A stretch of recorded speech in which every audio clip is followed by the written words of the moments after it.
मेरी screen visible है सबके लिए?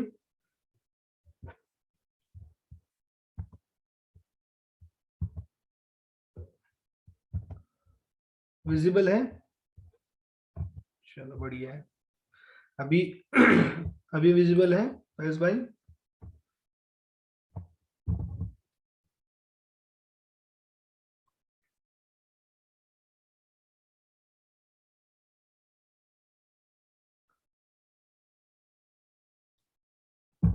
ओके, मैसेजेस आ रहे हैं, यस ठीक है। तो सबसे पहले मैं कुछ चीजें सेट करना चाहूंगा, क्लियर करना चाहूंगा आप लोगों की। तो हमारी क्लास का मकसद ये है कि हम मार्केट को सीखकर हमें काम करना है, और मार्केट को सीखकर ही आगे हमको बढ़ना है। ठीक है। सीखना इसलिए जरूरी है क्योंकि अगर हम मार्केट को बगैर सीखे मार्केट में जाएंगे तो बहुत ज्यादा नुकसान के आपको चांसेस है, क्योंकि यहाँ पर मनी इन्वॉल्व है, तो आपका डायरेक्टली पैसे का नुकसान आपका हो सकता है। तो हमने ये देखा है कि बाहर मार्केट के अगर किसी को सीखना है कुछ क्लासेस, तो उसके कहीं हजारों में फीस है, 5,000, 10,000, 20,000, 40,000 तक फीसेस है। और वहाँ पर क्या सिखाया जाता है? एकदम बेसिक बेसिक चीजें बताई जाती है। करना जो भी आपको करना है वो आपको खुद से करना है ना। आपको बढ़िया से बढ़िया तरीके से प्रेजेंट किया करके बताया जाएगा कि ऐसा करेंगे तो वैसा होगा, हम ये सिखाएंगे वो सिखाएंगे। लेकिन कोई कितना भी कोर्स कर लो, प्रैक्टिकली जब तक मार्केट के अंदर काम नहीं करता तब तक उसको वो चीज समझ में आने वाली नहीं है। तो मेरा ये मकसद है कि आज मुसलमान का जो तबका हम देख रहे हैं, इसके अंदर शेयर मार्केट के रिगार्डिंग बहुत ज्यादा अवेयरनेस नहीं है। तो ये मेरी बेसिक क्लास उन्हीं के लिए है कि बेसिक अवेयरनेस क्लास मार्केट के रिगार्डिंग हो जाए कि मार्केट क्या है, किस तरह काम करता है, फिर हमको आगे जाके मार्केट में क्या करना है। अगर हम ये समझ जाएंगे तो हमारे कुछ भाई अगर सही तरीके से मार्केट में काम करने वाले बन जाए तो वो और भी लोगों की हेल्प कर सकते हैं, है ना। तो मार्केट के अंदर बहुत तरीके से अलग अलग तरीके से काम होता है, तो हमको सिर्फ हलाल तरीके से काम करना है कि हलाल तरीके से शरीयत के हिसाब से शरिया के हिसाब से जो हमें जायज है वही हमें काम करना है, उसी तरीके से काम करना है। बहुत सारे ऐसे तरीके हैं जिसके अंदर शरीयत के हिसाब से हमें वो फिट नहीं बैठते, और मार्केट के अंदर ऐसी भी कंपनीज है जो हलाल बिजनेस नहीं करती, हमें उनसे उनसे दूर रहना है। ठीक है इंशाल्लाह।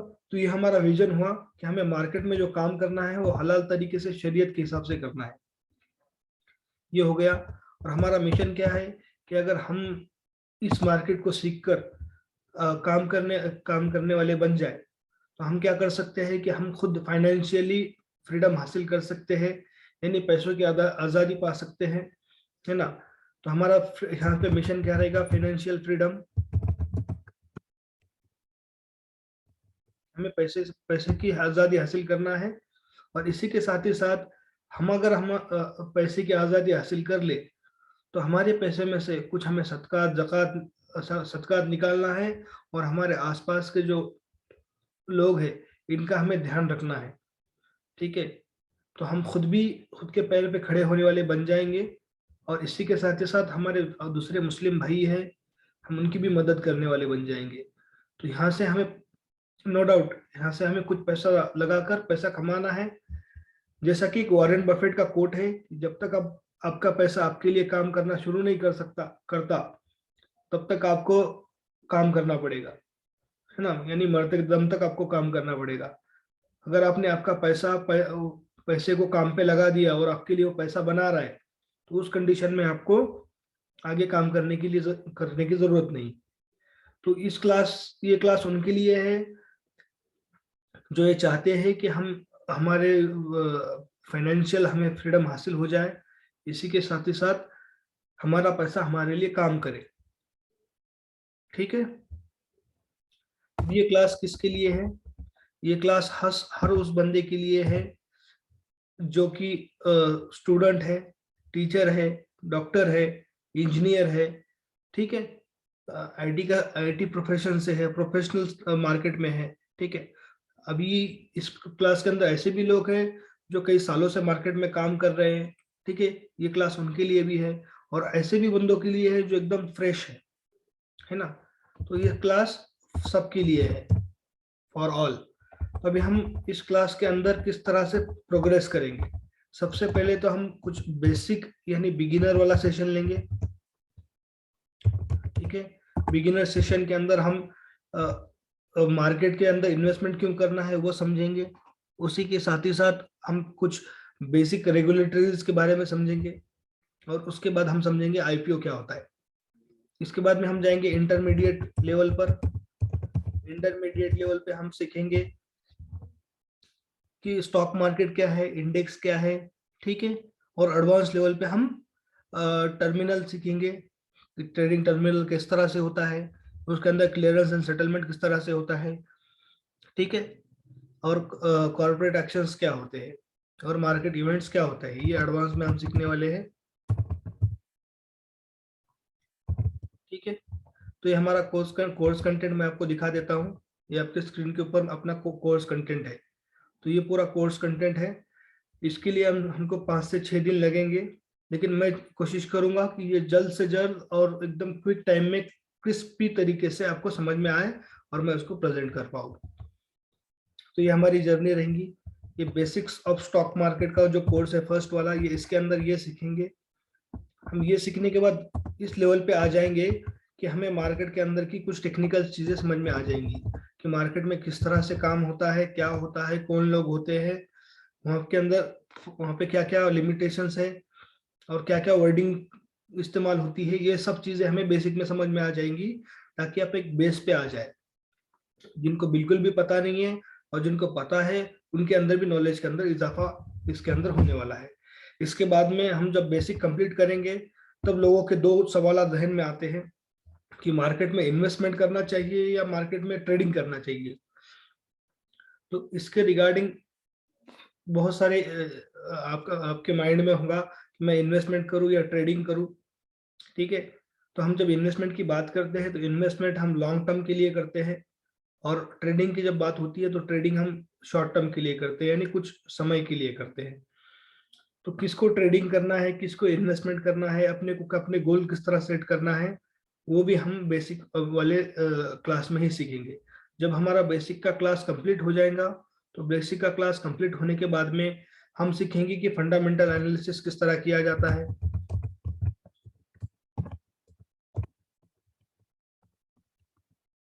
फंडामेंटल एनालिसिस का जो पार्ट है, उसके लिए मैंने सेपरेट सेशन रखा हुआ है।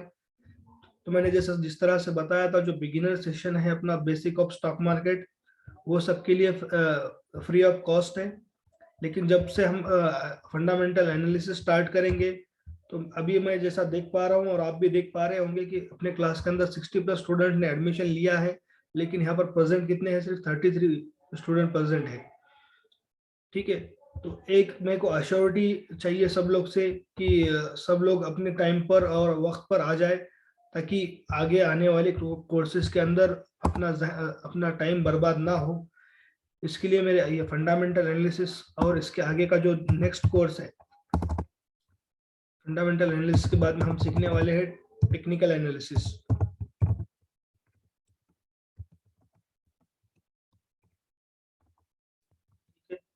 टेक्निकल एनालिसिस हम जब सीखने वाले हैं, तो टेक्निकल एनालिसिस हमें क्यों सीखना है, और इसी तरह से फंडामेंटल एनालिसिस हमें क्यों सीखना है, ये इसका भी कंसेप्ट हम क्लियर करने वाले हैं जैसे जैसे हम एक क्लास में आगे जाएंगे। तो फंडामेंटल एनालिसिस बेसिकली हम इन्वेस्टमेंट पर्पज से सीखते हैं, ठीक है। इन्वेस्टमेंट पर्पज से सीखते हैं कि हमें अगर कंपनी की अच्छे से पहचान हो जाए, तो हम अच्छे से कंपनी की पहचान करके उसके अंदर हम थोड़ा पैसा हर महीने कुछ कुछ लगाते जाएंगे, और वो पैसा हमारे एक लॉन्ग टर्म के अंदर हमको ज्यादा पैसा बना के देगा। वो किस तरह से बना के देगा हम आगे जाके समझेंगे, ठीक है। तो सबसे पहली जो बात आती है, फंडामेंटल एनालिसिस क्यों सीखना है। तो इन्वेस्टमेंट पर्पज से जो लोग सोच रहे हैं, उनके लिए फंडामेंटल एनालिसिस का जो कोर्स रहेगा वो बेस्ट रहेगा। और इसी के साथ ही साथ टेक्निकल एनालिसिस का जो कोर्स रहेगा वो investment as well as trading के लिए, लेकिन खास करके एनालिसिस को हम स्टडी करते हैं वो ट्रेडिंग के लिए करते हैं। ट्रेडिंग पर्पज से। और जिस बंदे को ऑलराउंडर बनना है मार्केट के अंदर, उसको सब चीजें सीखनी जरूरी है, बेसिक से लेके तो एडवांस तक, टेक्निकल्स तक। फिर टेक्निकल सीखने के बाद में टेक्निकल्स की स्ट्रेटेजीज होती है अलग अलग, वो नेक्स्ट लेवल में आएंगी, यानी क्लास 4 के अंदर, कोर्स 4 के अंदर। तो हमें अभी फिलहाल काम करना है बिगिनर सेशन के ऊपर, जो कि हमारा बेसिक ऑफ स्टॉक मार्केट का क्लास है। इसके अंदर हम वो सब चीजें सीखेंगे जो मार्केट के अंदर बहुत जरूरी है। ठीक है इंशाल्लाह। तो अभी यहाँ पर ये हो गया अपना कोर्स कंटेंट सेटअप, कि हम क्या करने वाले हैं, कैसा करने वाले हैं, ये सब लोगों को पता चल गया। तो जब हम कोर्स स्टार्ट करते हैं तो स्टार्ट करने के बाद पहले ही मुझे कुछ चीजें बतानी है। ठीक है,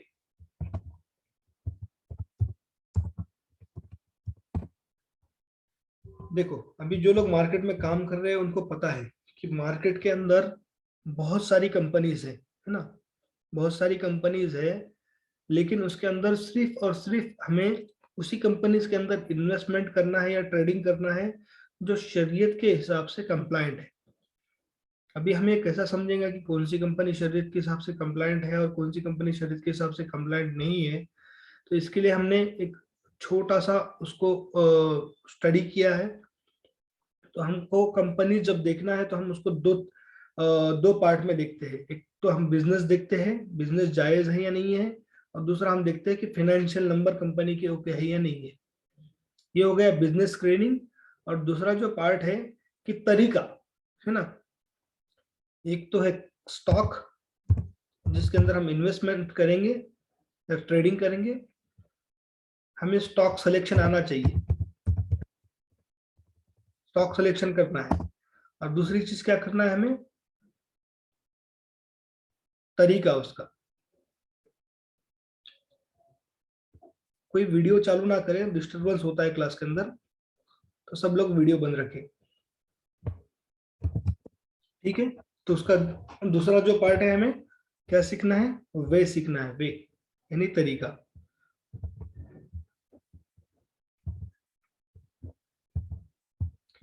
कोई भी वीडियो चालू ना करे, क्लास के अंदर डिस्टरबेंस होता है। ठीक है, तो जब स्टॉक सिलेक्शन की बात आती है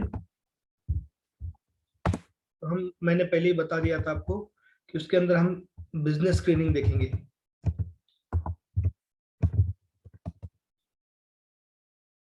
बिजनेस, एंड सेकंड पार्ट हम क्या देखेंगे, फाइनेंशियल।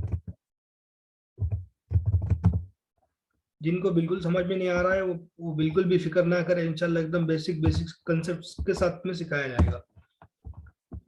ठीक है। तो एज पर इस्लामिक शरिया रूल्स हम उन कंपनी के अंदर इन्वेस्टमेंट नहीं कर सकते जो कंपनी हराम काम के अंदर मुब्तला है। तो अभी सब लोग की बारी आएगी चैट के अंदर कमेंट करने की कि कौन से बिजनेस एज अ मुस्लिम हमको जायज नहीं है। वन बाय वन सब लोग कमेंट करेंगे।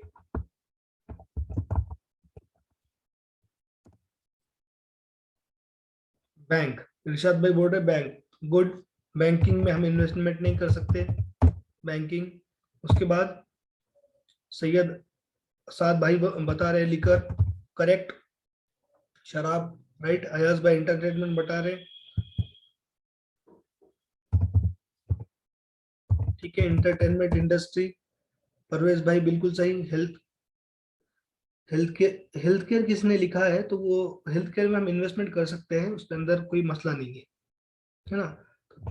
और हम कहाँ पे इन्वेस्टमेंट नहीं कर सकते, टोबैको। बिल्कुल जवाब सही है परवेज भाई आपका।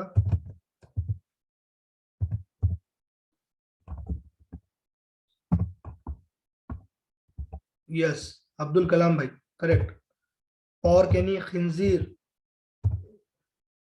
ठीक है, खिंजीर के जहां पर प्रोडक्शन होता है या उसकी जो भी चीज उससे रिलेटेड है उसमें भी हम नहीं कर सकते। रिजवान भाई बिल्कुल सही जवाब आपका। जुआ वाली कंपनीज में हम इन्वेस्टमेंट नहीं कर सकते, जो कंपनी जुआ कसिनो चलाती है उनमें हम इन्वेस्टमेंट नहीं कर सकते। आयस भाई बिल्कुल सही जवाब, फाइनेंस वाली कंपनी में।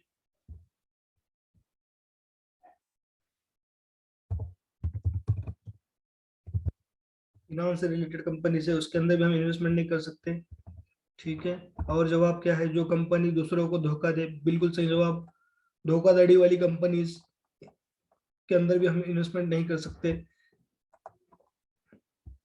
ठीक है, गैम्बलिंग वाली कंपनीज, करेक्ट, 100% सही बात।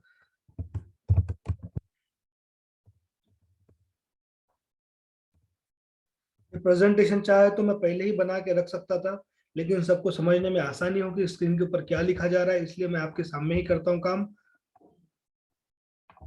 किसी भाई का सवाल है, अकीब भाई हलाल या हराम कैसे पता करें? ये तो बहुत बेसिक सवाल है। इस जो भी लोग यहाँ पर कमेंट कर रहे हैं वो सब बिजनेसेस हराम है, और आप आपके नजदीकी मुफ्ती साहब से पूछ सकते हैं कि हलाल और हराम क्या है। एक बात आप सब लोग समझ ले कि हर मुसलमान मर्द औरत को इतना इल्म होना जरूरी है जिससे उसको हलाल और हराम की पहचान हो जाए, तमीज हो जाए। ये अल्लाह के नबी की हदीस है जिसका मफहूम बताया मैंने, तो आपको वो तो बेसिक पता करना बहुत जरूरी है। साद बागवान भी बता रहे इंश्योरेंस, करेक्ट। इंश्योरेंस हमें जायज नहीं है, इंश्योरेंस वाली कंपनी में भी इन्वेस्टमेंट करना जायज नहीं है। एंटरटेनमेंट में आ गई फिल्म, आईटी कंपनीज में हम इन्वेस्टमेंट कर सकते हैं, कोई दिक्कत नहीं है। शाहिद भाई आपने लिखा है यहाँ पे आईटी कंपनीज, आईटी कंपनीज में कुछ प्रॉब्लम नहीं है। तो यहाँ पर किसी ने लिखा है कसिनो, तो वो आ गया जुआ के अंदर। मूवी एंड एंटरटेनमेंट आ गया, बियर बार आ गया, पॉन वीडियोस, राइट। अभी यहाँ पर आ गया पॉन। जो कंपनीज पॉन बनाती है उनके अंदर भी हम इन्वेस्टमेंट नहीं कर सकते। म्यूजिक वाली कंपनीज में हम इन्वेस्टमेंट नहीं कर सकते। बहुत बढ़िया। फोनोग्राफी लिखा है, राइट। हाँ कोई दिक्कत नहीं, कोई अगर भाई बोला होगा आईटी कंपनी तो कोई दिक्कत नहीं है, सबको सबकी राय रखना जरूरी है यहाँ पर। ठीक है, सिनेमा, पार्क, और क्या कमेंट्स है नीचे? देखो दोस्तों, इसके अंदर ही हमको थोड़ा सा टाइम लगेगा ये चीजें समझने में। एक बार ये चीजें हमारी क्लियर हो गई तो इंशाल्लाह आगे कुछ दिक्कत नहीं आएगी। तो मोटा माटी पूरी अपने पास में आ गई, लिस्ट आ गई है ना। और इसके अलावा भी मतलब हमको, मैंने वही हदीस बताया कि हमको अपने नजदीकी आलिम साहब से या मुफ्ती साहब से इसके रिगार्डिंग कंसल्ट करना है कि कौन सी कंपनी जायज है और नाजायज है। ठीक है, एक तो हो गई ये काम करने वाली जितनी भी कंपनीज है, तो इसके इस कंपनी के शेयर्स हम खरीद नहीं सकते। ठीक है ना, ये तो सबको क्लियर होगा। ये तो डायरेक्टली हराम हो जाएगा, है ना, कि हमारा हम पैसा हम ऐसी जगह पे लगा रहे हैं जो कंपनीज हलाल बिजनेस नहीं करती है, हराम बिजनेस में मुब्तला है, तो हम ऐसी कंपनीज में पैसा नहीं लगाएंगे। भी ये तो बात सबको समझ में आ गई, लेकिन इसके आगे की जो बात है ये थोड़ा सा टेक्निकल है, ये समझना बहुत जरूरी है। अभी अगर मैं किसी से पूछूं, खिजर भाई आपका ही जवाब मैं अभी दूंगा। अगर मैं अभी किसी से पूछूं कि अगर आपको पता चले, ठीक है, कि कंपनी कंपनी मार्केट में काम कर रही है और उस कंपनी के ऊपर बहुत ज्यादा कर्जा है ना, बहुत ज्यादा कर्जा है, बहुत ज्यादा कितना होता है हम वो भी देखेंगे। बहुत ज्यादा कर्जा है यानी कंपनी कर्जे में डूबी हुई है, तो हम उस कंपनी के अंदर इन्वेस्टमेंट करेंगे या नहीं करेंगे? इसका मुझे कमेंट्स में आंसर चाहिए। बिल्कुल नहीं करेंगे, नहीं करेंगे। क्यों नहीं करेंगे, इसका कोई जवाब दे सकेगा?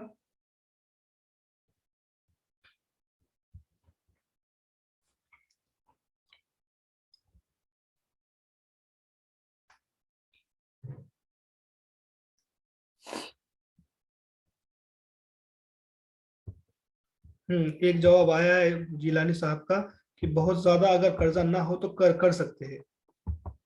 तो यहाँ पर मुझे जवाब मिल चुका है, क्योंकि वो कंपनी उस कर्जे के ऊपर इंटरेस्ट पे करेगी। तो इंटरेस्ट के रिगार्डिंग भी अपने पास में मतलब एक हदीस है जिसका मफहूम है कि ब्याज के कारोबार के अंदर अपने को काम नहीं करना है एज पर शरिया लॉज। सूद देने वाले पर भी और सूद लेने वाले पर भी, दोनों पर भी अल्लाह के नबी की लानत है। इस वजह से हमें ऐसी कंपनी में इन्वेस्टमेंट नहीं करना है जिनके अंदर बहुत ज्यादा डेट हो, डेट यानी कर्जा।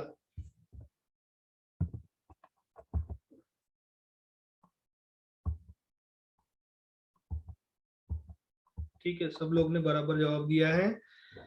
तो कर्जा अगर हम कोई कंपनी के अंदर देखेंगे कि अगर बिगर कर्जे वाली कंपनी हमको ढूंढ के निकालना है मार्केट से, तो ऐसी एक भी कंपनी मार्केट में अवेलेबल नहीं है शेयर मार्केट के अंदर। तो हमें हमें फिर एक चीज देखना पड़ेगी कि चलो कम से कम अगर हमको एक कर्जा रखना है, ठीक है, सब कंपनीज को as per Indian government and सब फाइनेंशियल की अगर बातें देखी जाए, तो सब कंपनीज को बिजनेस करने के लिए एक बड़ी अमाउंट लगती है, तो शुरुआत में कंपनीज जो कर्जा लेती ही है। तो एक हमको लिमिट सेट करना पड़ेगी कि चलो अगर इनको लगता है कर्जा तो ये ले लेंगे, लेकिन एक लिमिट के बाद में अगर कंपनीज के पास में एक लिमिट के ऊपर अगर कंपनीज के पास में पैसा कर्जा रहा, तो हम उस कंपनी के अंदर इन्वेस्टमेंट नहीं करेंगे। तो सबको एक कॉमन प्लेटफॉर्म मिल जाए, इसलिए हमने वो लिमिट रखा है 33%। अगर कंपनीज के ऊपर 33% से ज्यादा कर्जा होता है तो हम उस कंपनी में इन्वेस्टमेंट नहीं करेंगे। ठीक है इंशाल्लाह। इसके बाद में दूसरा फाइनेंशियल फैक्टर हमें ये देखना होता है कि हमने जो कंपनी को पैसा दिया है वो कंपनी पूरा पैसा मार्केट में ही लगाए।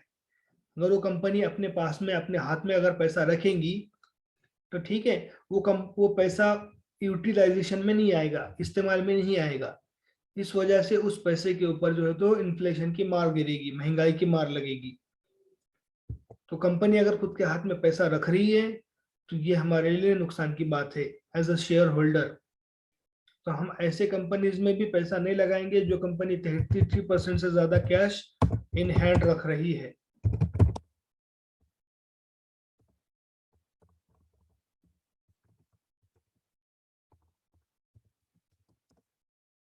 ठीक है, ये दो कंसेप्ट समझ गए। और लास्ट चीज हम देखेंगे रिसीवेबल।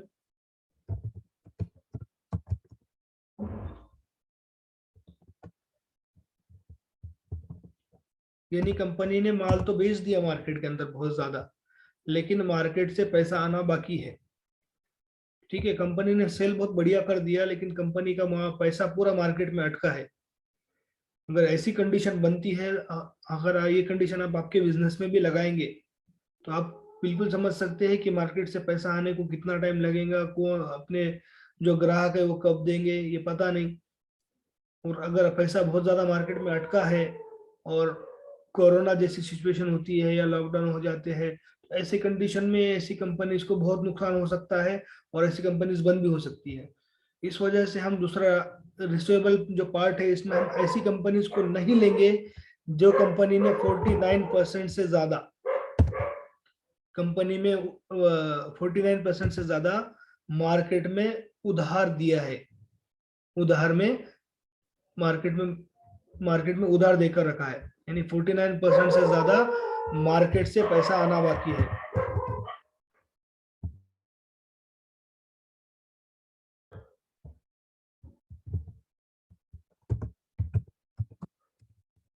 ठीक है, 49% से ज्यादा अगर मार्केट से रिकवरी बाकी है कंपनी का, यानी कंपनी ने 1 लाख रुपए का माल बेचा है और 50,000 रुपया मार्केट से आना बाकी है।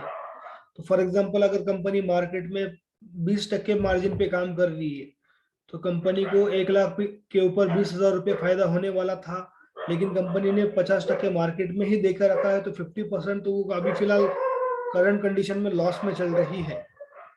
एक मिनट। तो आई होप कि यहाँ तक सबको समझ में आया होगा कि हम दो तरीके की कंपनी के अंदर दो दो पार्ट चेक करेंगे कंपनी के। ठीक है, पहले तो बिजनेस पार्ट चेक करेंगे। बिजनेस पार्ट अगर ओके है, ठीक है, तो हम कंपनी के अंदर इन्वेस्टमेंट कर सकते हैं। ठीक है, इन्वेस्टमेंट हम उस कंपनी के अंदर करेंगे। ठीक है, बिजनेस पार्ट अगर ओके है तो हम उस कंपनी के अंदर इन्वेस्टमेंट करेंगे, और बिजनेस पार्ट के साथ में फाइनेंशियल पार्ट भी हम उसका चेक करेंगे। अगर बिजनेस पार्ट भी ओके है और फाइनेंशियल पार्ट भी ओके है, तो आप ये समझ जाओ कि हमने एक ऐसी कंपनी ढूंढ के निकाली है जो कंपनी मार्केट के अंदर हलाल तरीके से एक स्टेबल बिजनेस कर रही है। ये हमने क्या ढूंढा कि हमने ऐसी कंपनी ढूंढकर निकाली है जो मार्केट के अंदर हलाल बिजनेस में काम कर रही है और वो मार्केट के अंदर स्टेबल है। यानी उस कंपनी के ऊपर 33% से ज्यादा कर्जा नहीं है, वो कंपनी ने अपने हाथ में बहुत ज्यादा पैसा नहीं रखा है, ठीक है। और तीसरा पार्ट क्या है कि वो कंपनी का 49% से ज्यादा मार्केट के अंदर पैसा अटका नहीं है। तो अगर हमने ऐसी कंपनीज ढूंढकर निकाल ली तो हमारा मार्केट में आधा काम इजी हो गया। यानी हम ऐसे कंपनीज में पैसा डाल रहे हैं जो सिर्फ और सिर्फ ग्रोथ ही करेंगी, क्योंकि अगर कर्जा नहीं है तो उसको इंटरेस्ट पे नहीं करना पड़ेगा। ठीक है, वहां पर भी हमारा पैसा बचेगा। अगर इंटरेस्ट बहुत ज्यादा पे करना पड़े तो हमको प्रॉफिट कमा कर नहीं दे पाएगी कंपनी। अगर कंपनी के हैंड में बहुत ज्यादा पैसा है, कैश बहुत है उनके पास में, तो वो कंपनी मार्केट में पैसा नहीं लगा रही है सही तरीके से, इस वजह से वो पैसे के ऊपर पैसा नहीं बन पाएगा।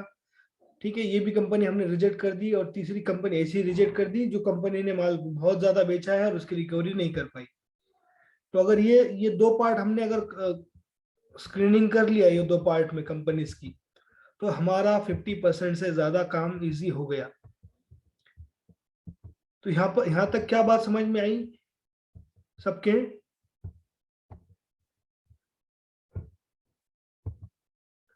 कि पैसा लगाने से पहले हमको ये समझना जरूरी है कि पैसा कहाँ लगाना है। ठीक है, इंशाल्लाह यहाँ तक कुछ मसला नहीं है ना किसी का। तो थोड़ा सा चार्ट्स में भी और रिप्लाई कर देंगे तो मुझे इजी हो जाएगा समझने में।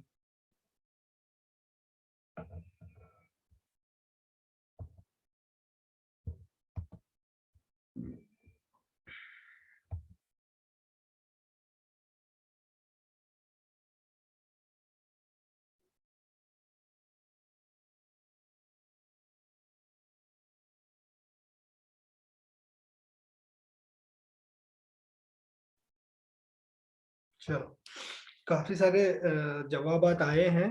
थोड़ा सा एक्टिव रहो, जो भी सुन रहे हैं, वो थोड़ा एक्टिव रहो चैट सेक्शन में, ताकि टू वे कम्युनिकेशन रहे और आपको भी आसानी रहे समझने में, और मुझे भी ऐसा मुझे रिस्पॉन्स देने में आसानी रहे, है ना। तभी एक तो हमने ये समझा कि कौन सी कंपनी हमको सेलेक्ट करना है। अभी यहाँ पर डाउट होगा सबका कि सर हमको कैसा पता चलेगा। ये तो हम समझ लेंगे कि ये हराम हलाल बिजनेस हम समझ लेंगे, है ना, वो किसी आलिम साहब से या किसी मुफ्ती साहब से पूछ के। लेकिन हम ये नंबर कहाँ देखेंगे? Debt compliance, cash compliance, receivable compliance, ये किस तरह पता चलेगा? तो देखो, सबसे पहली चीज ये चीज आती है फंडामेंटल एनालिसिस में। जहां पर हम फंडामेंटल एनालिसिस कंपनी का करेंगे तो वहां पे हमें पता चलेगा कि फंडामेंटल एनालिसिस कर कर हम किस तरह पता कर सकते हैं खुद से कि ये कंपनीज ओके टू इन्वेस्ट है या नहीं है, जो कि हम नेक्स्ट इसके आगे आने वाली जो है ना क्लास उसके अंदर सीखेंगे फंडामेंटल्स। अभी फिलहाल अपने फंडामेंटल्स नहीं सीखा है, फिर भी आपको पता करना है तो आप किस तरह कर सकते हैं। तो इसका एक सबसे आसान तरीका अपने पास में ये है कि अपने मीटिंग के अंदर जितने भी, अपने क्लास के अंदर जितने भी स्टूडेंट्स हैं, मुझे उम्मीद है कि ये किसी ना किसी मेरे हलाल शेयर मार्केट के ग्रुप के थ्रू ही आए होंगे। ठीक है, हमने फनल वैसे ही बनाया था कि पहले मेजर बड़े ग्रुप्स में लोग आएंगे, फिर उससे हम शॉर्ट आउट करके एक सेपरेट बैच वाला ग्रुप बनाएंगे। तो यहाँ पर जितने भी लोग हैं, आई होप कि कोई ना कोई एक ग्रुप से आए हैं। तो अगर आप वो ग्रुप के डिस्क्रिप्शन के अंदर जाकर चेक करेंगे तो हमने एक लिस्ट डाली है। ठीक है, उस लिस्ट को आप ओपन करेंगे तो ओपन करने के लिए आपको चाहिए गूगल स्प्रेडशीट। ठीक है, गूगल स्प्रेडशीट आपको चाहिए, तो वो लिंक ओपन होगी गूगल स्प्रेडशीट के अंदर। ठीक है, और वहां पर एक ऑप्शन रहेगा फाइंड एंड रिप्लेस। तो फाइंड एंड रिप्लेस पे ओके करने के बाद आपको कंपनी का नाम लिखना है। जैसे ही आप कंपनी का नाम लिखेंगे वो कंपनी आपको उस चार्ट के अंदर, उस एक्सेल शीट के अंदर मिलेगी। तो जो कंपनीज ग्रीन में शो रिफ्लेक्ट कर रही है वो कंपनी मतलब वो है जो कंपनी ये दोनों पैरामीटर में पास हो चुकी है। ठीक है, बिजनेस वाले और फाइनेंशियल वाले, financial as well as business part में जो कंपनीज क्वालिफाई हो चुकी है वो उस लिस्ट के अंदर आपको दिखेगी ग्रीन के अंदर। और इसके अलावा जितने भी कंपनीज है जो ये दो पार्ट में फेल हो चुकी है या दोनों में से किसी भी एक पैरामीटर में फेल हो चुकी है, तो ऐसी कंपनीज आपको दिखेगी रेड के अंदर। ठीक है, इंशाल्लाह यहाँ तक क्लियर है। अभी आती है बात खरीदारी के ऊपर, ठीक है। तो खरीदारी करने के बहुत सारे तरीके हैं मार्केट में, ठीक है।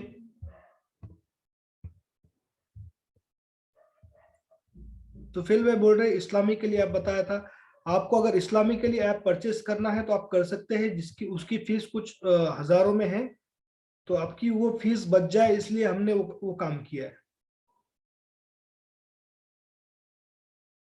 तो फिर भाई आपको पता चलेगा इस्लामिकली से, अगर आपको उतने 1000 रुपये फीस करके फी पे करना है और परचेस करना है तो आप कर सकते हो कोर्स बाय, ठीक है। और जो लोग नए हैं जिनको अभी मतलब पैसा लिमिटेड है, तो वो लिमिटेड पैसे के साथ में उस लिस्ट के अंदर जो हमने हमारे जो दोस्त लोग हैं इन्होंने मेहनत के साथ में बनाया है, तो उस लिस्ट को आप रेफर कर सकते हैं। उस लिस्ट को हम डेली बेसिस पे अपडेट करते हैं, तो वो लिस्ट इस्लामिकली ऐप के ऊपर ही बेस है।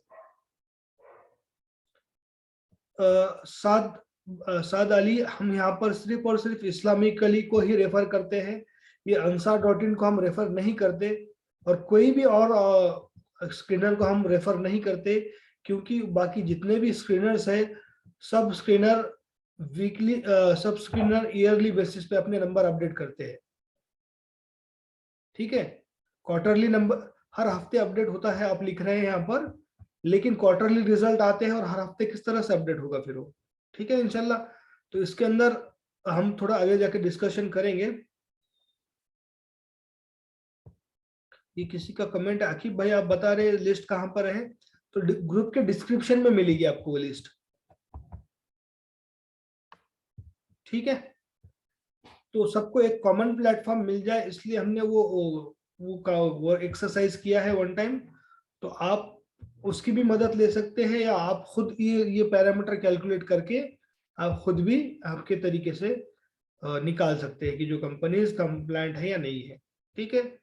यहाँ तक मेरा काम था समझाना, ठीक है। इसके आगे जाकर भी अगर लोग इसके अलावा कोई तरीका ढूंढते हैं, ठीक है, तो मैं उनको उसके आगे कोई कमेंट नहीं करूंगा, ठीक है। फिर वो हलाल हो रहा है या कैसा हो रहा है, आपका आपका जो पैसा है वो आपकी अमानत है, उसके अंदर मैं आपको रिकमेंड नहीं करूंगा। मैं क्या रिकमेंड करूंगा मैंने आपको बता दिया, मेरा जो रिकमेंडेशन है मैंने आपको बता दिया, ठीक है इंशाल्लाह।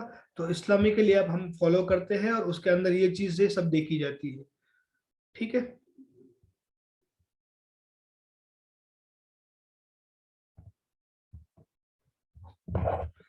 अभी चलो तरीके की बात करते हैं। तो मार्केट में बहुत सारे तरीके से स्टॉक्स खरीदे जाते हैं, ठीक है इंशाल्लाह, वो एक एक तरीका हम पे डिस्कस करेंगे। तो सबसे पहला तरीका है डिलीवरी, यानी हमने पूरा पैसा लगा दिया, पूरा कैश लगा दिया और वो माल हमने उठा लिया, उसको हम क्या बोलते हैं, कैश एंड कैरी, ठीक है। इसको मैं पूरे से लिखता हूँ, कैश एंड कैरी। पहला क्या तरीका है, कैश एंड कैरी, यानी हमको जो भी चीज खरीदना है तो अभी करंट मार्केट रेट पर, कौन से रेट पर, करंट मार्केट रेट पर, या हम उसकी एक प्राइस जो फिलहाल मार्केट में चल रही है उस दिन, वो रेट पे हम मार्केट में स्टॉक खरीदेंगे, और वो हम खरीदने के बाद में वो स्टॉक की ओनरशिप हमारे पास में आ जाती है, ठीक है, टेक्निकली। और लीगली अगर उसको अपने पास में आना है तो वो डीमैट अकाउंट में आने के बाद में वो लीगली आ जाएगा। तो टेक्निकली जो स्टॉक अपने पास में आया है हम उसको हम उसके ऑनर बन गए, ठीक है इंशाल्लाह। तो जो स्टॉक हमारे पास में फुल पेमेंट देख के आया है तो वो टेक्निकली अपना हो गया, उसके हम ऑनर हो गए, टेक्निकल ऑनर, उसके हम ऑनर बन गए, ठीक है। तो उस स्टॉक के अंदर आपका एक सवाल होगा कि सर हम इंट्राडे के अंदर मतलब सेम दिन में उस स्टॉक को बेच सकते हैं क्या।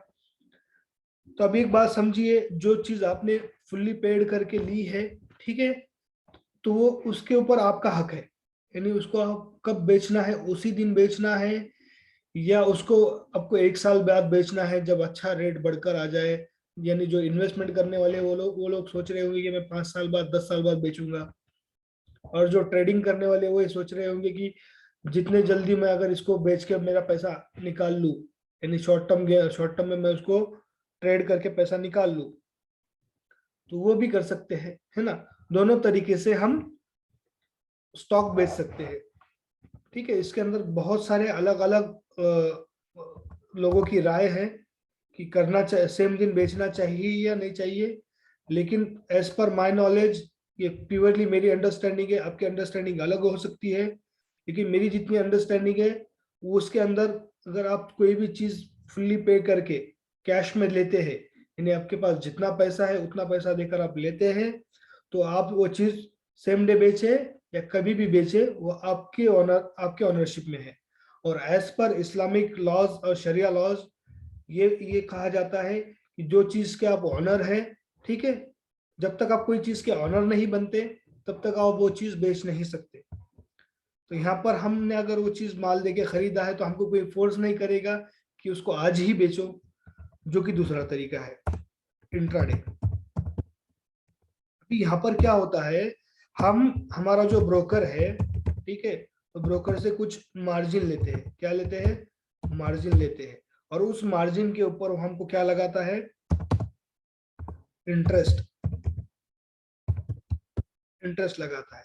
ठीक है, तो और उस स्टॉक को हमको सेम डे बेचना पड़ता है। ठीक है, 3:30 बजे मार्केट क्लोज होता है, तो 3:20 तक हमको खुद बेचना होता है। अगर हम नहीं बेचते हैं तो हमारे बिहाफ पे हमारा ब्रोकर बेच देता है। तो आप मुझे बताओ, जो चीज आपके हाथ में नहीं है उसको कब बेचना है? ठीक है, तो वो चीज आपकी हुई क्या? नहीं हुई।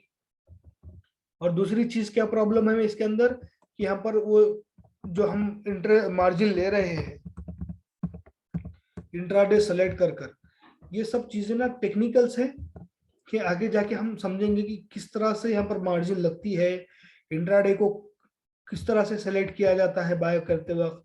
ठीक है, तो यहाँ पर क्या होता है कि सेम डे हमको इसको बेचना पड़ता है और उसकी ऑनरशिप हमारे पास रहती नहीं है, और उसके ऊपर इंटरेस्ट भी लगता है।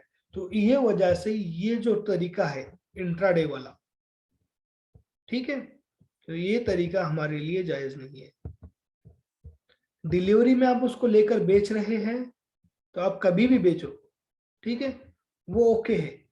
यहाँ पर कंफ्यूजन क्रिएट मत करो दिमाग के अंदर। ठीक है, डिलीवरी मोड में, डिलीवरी मोड में आप बाय कर बेच रहे हैं, डिलीवरी मोड पर लिख देता हूँ। ठीक है, डिलीवरी मोड में आप बाय कर बेच रहे हो, तो वो तरीका हमारे लिए ओके रहेगा एज पर माय नॉलेज। ठीक है, आप भी आपकी तहकीक कर लो। मैं ये नहीं कह रहा कि मैं बोल दिया तो उसको मान लो, आप भी आपकी तहकीक कर लो, लेकिन मुझे ठीक लगता है और इसके अंदर अपनी ओनरशिप आ रही है और आप इसको कभी भी बेच सकते हैं। तो एज पर माय नॉलेज मैं बार बार बोल रहा हूँ, वो ठीक लगता है। दूसरा तरीका इंट्राडे, इसके ऊपर तो सबकी मतलब मुत्तफिक राय है कि ये तरीका जायज नहीं है, क्योंकि इसके अंदर हम इंटरेस्ट भी पे कर रहे हैं और उसके अंदर हमारी ओनरशिप भी नहीं है। तीसरा तरीका शॉर्ट सेलिंग।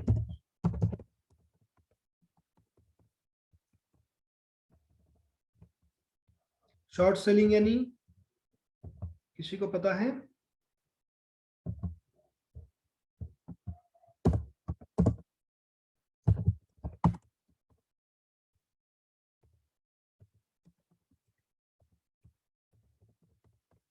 देखो मैंने यहाँ पर लिख दिया, शॉर्ट सेलिंग यानी कोई भी चीज बेच देना उसको खरीदने के पहले ही। तो जिनको मार्केट के बारे में पता नहीं है वो, उनको थोड़ा सा ये चीज समझ में नहीं आ रही होगी। ठीक है, तो शॉर्ट सेलिंग यानी पहले सेल कर देना कोई भी स्टॉक, और फिर उसकी कीमत अगर नीचे गिर जाती है तो उसको खरीदना, इसको कह देते हैं शॉर्ट सेलिंग। तो ये भी एज पर शरिया लॉ और इस्लामिक लॉज ओके नहीं है, क्योंकि हम वो चीज नहीं बेच सकते जो हमारे पास है ही नहीं। ठीक है, तो शॉर्ट सेलिंग कहते हैं कि खरीदने से पहले ही बेच देना और फिर बेची हुई चीज बाद में खरीदना, तो इसको कहते हैं शॉर्ट सेलिंग। ये भी तरीका हमारे लिए परमिसेबल नहीं है और जायज नहीं है। चौथा तरीका फ्यूचर्स खरीदना, इसको कहते हैं डेरिवेटिव्स। मैं डेरिवेटिव्स लिख लेता हूँ। इसको क्या कहते हैं? डेरिवेटिव्स। जो रेड में मैं कोट कर रहा हूँ वो परमिसेबल नहीं है तरीका, इसीलिए मैं उसको रेड में कोट कर रहा हूँ। डेरिवेटिव्स यानी आज एक स्टॉक की कीमत XYZ यानी मैं अगर लिख लेता हूँ 800 रुपया है, तो आपने वो ब्रोकर के साथ में फ्यूचर्स का लॉट खरीद लिया। यानी फ्यूचर्स में क्या होता है कि हम ऐसी कीमत पर स्टॉक को खरीदते हैं जो अभी उसकी मौजूद है ही नहीं। ठीक है, कि हम पर गेस लगाया जाता है कि ये स्टॉक की कीमत अगर इतनी हो जाएंगी, यानी 800 रुपये की चीज अगर हमें हजार हो जाएगी, तो मैं 1000 की आज ही बेट लगा रहा हूँ, आज ही बोली लगा रहा हूँ, और 1000 रुपये में मैं एक 15 दिन बाद या महीने के एंड तक खरीदूंगा, और उसकी एक छोटी सी रकम पे की जाती है, तो उसको प्रीमियम कहा जाता है। ठीक है, तो फ्यूचर्स ऑप्शंस ये चीज हमारे लिए जायज नहीं है। क्यों? क्योंकि हम ऐसी चीज खरीद रहे हैं, ठीक है, जिसकी अभी हमारे पास ऑनरशिप नहीं है। जो भी हम सिर्फ उसके ऊपर क्या कर रहे हैं, बोली लगा रहे हैं, और उसको बेच भी रहे हैं, खास बात। ठीक है ना, तो हम ऐसी चीज बेच नहीं सकते जो हमारे अभी कब्जे में नहीं आ चुकी है, जो कि हमने पहले ही डिस्कस किया था, क्योंकि हमारे वो ओनरशिप में नहीं है। नॉट इन ओनरशिप लिख देता हूँ, नॉट इन आवर ओनरशिप। और यहाँ पर दूसरा प्रॉब्लम क्या है, हम जो प्रीमियम दे रहे हैं,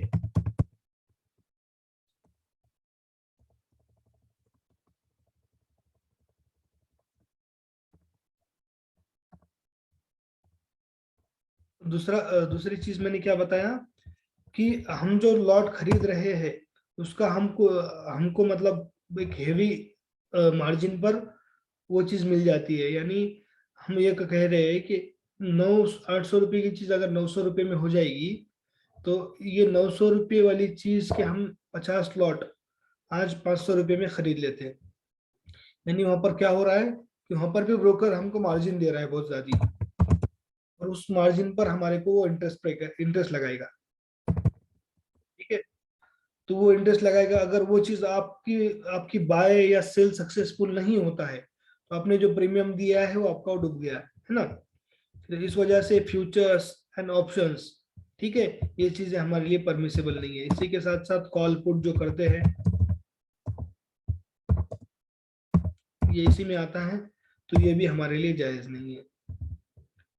तो अगर हम ये इस तरीके छोड़ दे और सिर्फ एक जिस मकसद को लेके मार्केट बना था कि हम कंपनी के अंदर पैसा लगाएंगे, लॉन्ग टर्म इन्वेस्ट करेंगे, और लॉन्ग टर्म इन्वेस्टमेंट करने के ऊपर हमको जो भी मुनाफा होगा हम वो मुनाफा लेंगे, तो ये एकदम प्योर इस्लामिक वे है।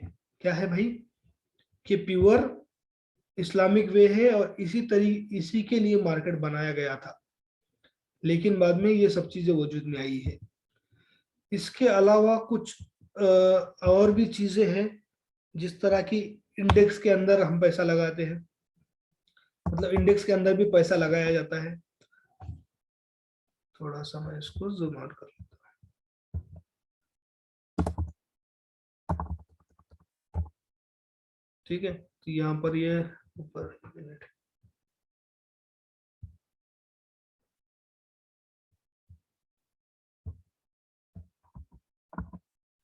कॉल यानी फ्यूचर की प्राइस के ऊपर आपने कॉल लिया जाता है। फ्यूचर की प्राइस के ऊपर आपने बेट लगाई, दाव लगाया, तो उसको कॉल कहेंगे, है ना। और अगर ये चीज नीचे गिरेगी, तो हम नीचे की कौन सी कीमत में खरीदेंगे, तो इसको मार्केट में पुट कहा जाता है। ठीक है, साद भाई और नवाब भाई, आई थिंक यही आपका डाउट था, तो वो मैंने आपको शॉर्ट में बता दिया है। थोड़ा मैं इसको छोटा कर लेता हूँ ताकि हमको यहाँ पे कुछ चीजें ऐड करनी है नीचे। ठीक है,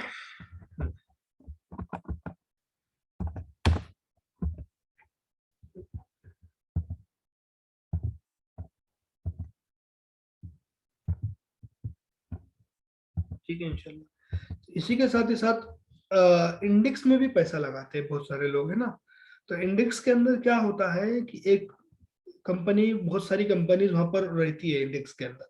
इंडेक्स क्या होता है, हम एडवांस सेक्शन में जाके समझने वाले हैं, तो उसके लिए थोड़ा सा वेट करो, है ना। गड़बड़ मत करो सर, एकदम मतलब इतना ठंडा मत सिखाओ, जल्दी जल्दी सिखाओ, नंबर बताओ, ये गड़बड़ मत करो, क्योंकि यहाँ पर गड़बड़ करने वाले ज्यादा दिन रुकते नहीं मार्केट के अंदर।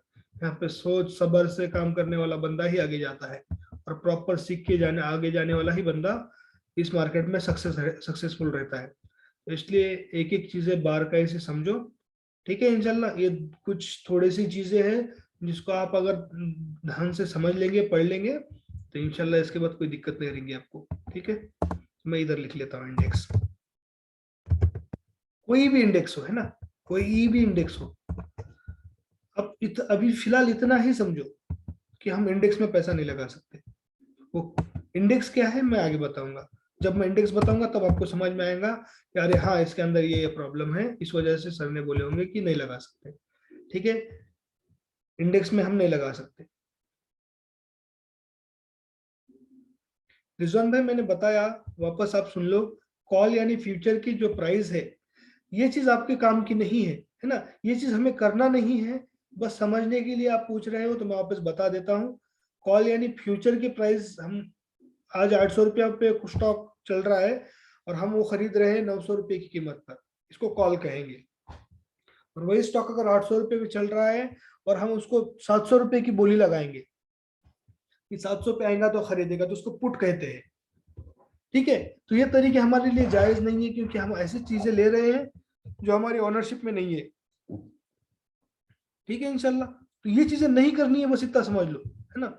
इंट्राडे नहीं करना है हमें, इंट्राडे और डिलीवरी को बाय करके सेम दिन बेचने में फर्क है। ये चीज समझ में आ गई होगी ना, तो बहुत बढ़िया काम है, क्योंकि ये चीज बहुत लोगों के समझ में नहीं आती।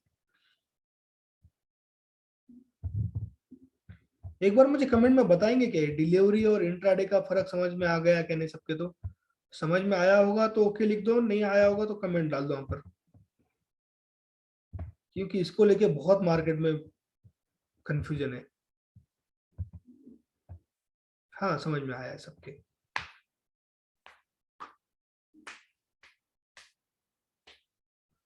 ठीक है,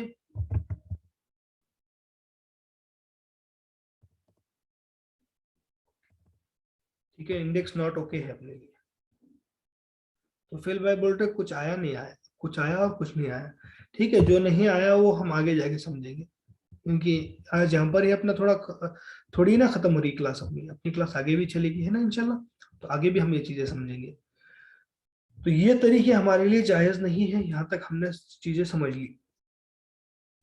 मार्केट में जो काम कर रहे हैं वो मुझे बताओ कि और किस तरीके से हम खरीदते हैं स्टॉक्स को।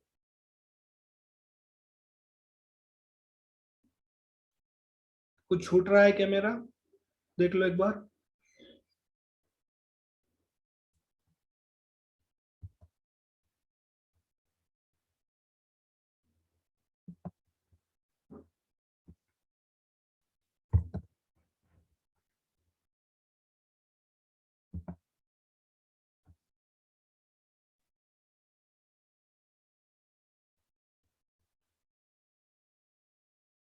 हाँ जी साद अली भाई, अगर ये ऑर्डर टाइप रेगुलर यानी कैश एंड कैरी रहेगा तो यही करना है सिर्फ अपने को, रेगुलर ओनली, है ना।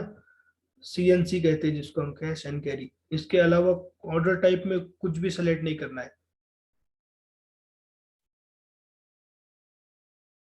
इंट्राडे के टाइप रिपीट करो सर, इंट्राडे के कोई टाइप रिपीट नहीं, टाइप नहीं होते। इंट्राडे का एक ही टाइप होता है कि आप मार्जिन लेते हैं और उसको उसी दिन बेच देते हैं।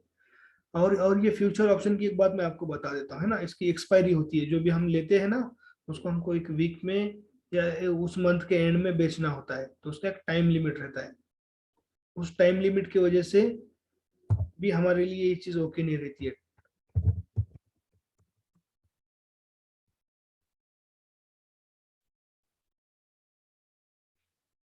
साथ भाई, आपके जो सवालात है ना इंशाल्लाह इसके लिए स्पेशल सेशन है अपने पास में, तो आप बेफिक्र रहिए इसके रिगार्डिंग।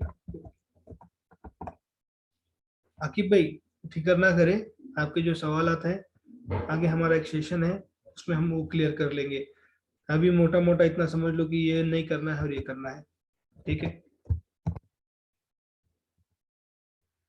तो चलो अभी बिगिनर क्लास के अंदर हम ये समझते हैं कि इन्वेस्टमेंट क्यों करना है। कि हमें इन्वेस्टमेंट इसीलिए करना है कि हमारा जो पैसा लगाया है वो हमें पैसा बना के दे दे, ठीक है। और जिसके ऊपर इन्फ्लेशन की मार ना पड़े। इसका एकदम डिटेल में मैंने वीडियो बनाया है, और जो कि अपने इस क्लास के रिसोर्सेस में मैं डाल दूंगा। ठीक है, वो आप देख ले एक बार। तो इसके अंदर हम टाइम ज़ाया ना करते हुए सीधा नेक्स्ट क्लास की तरफ चलते हैं, नेक्स्ट टॉपिक की तरफ चलते हैं।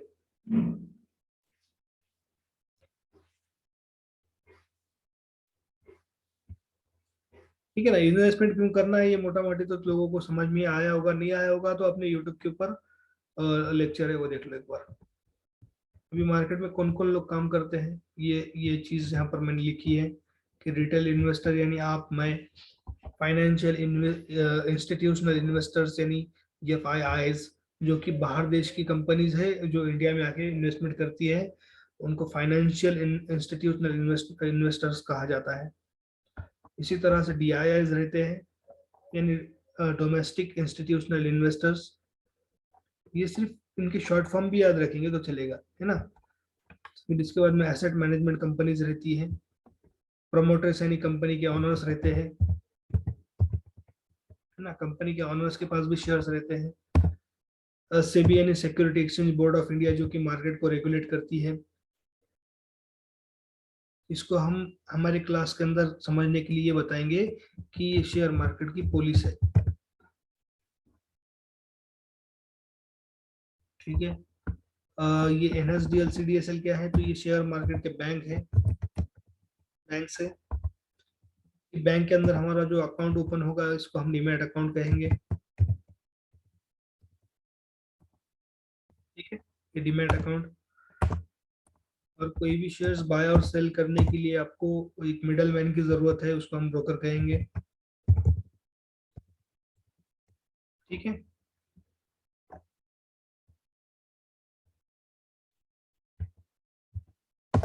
और हमें अपने बैंक अकाउंट की भी जरूरत होती है, ताकि हम वो बैंक अकाउंट डीमैट अकाउंट से लिंक करवाएं, ताकि जब भी हमें फ्यूचर में कंपनीज के डिविडेंड्स आएंगे और हमारे पैसे जो जाएंगे, तो वो उसके लिए बैंक अकाउंट जोड़ना जरूरी होता है इसके साथ में विद डीमैट।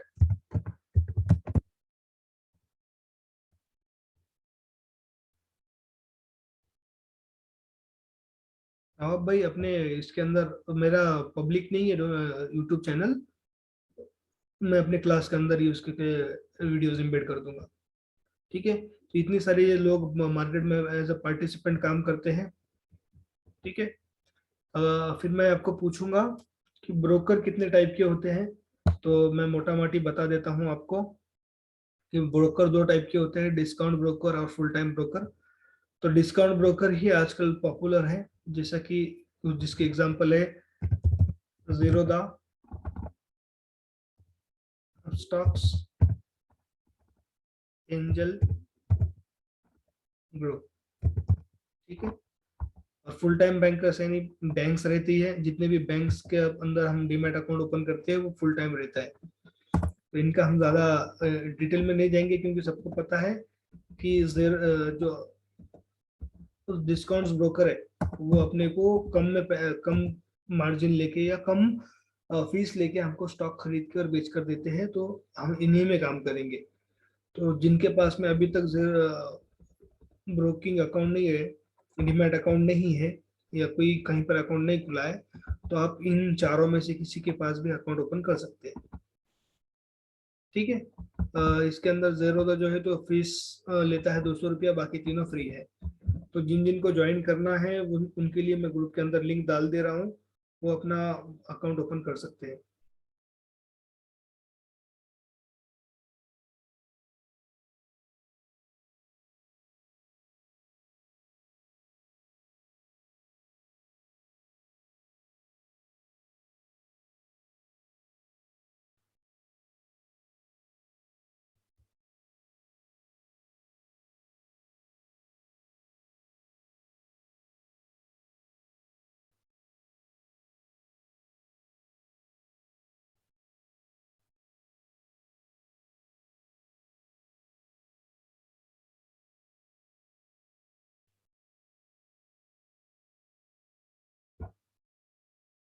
जस्ट एक मिनट।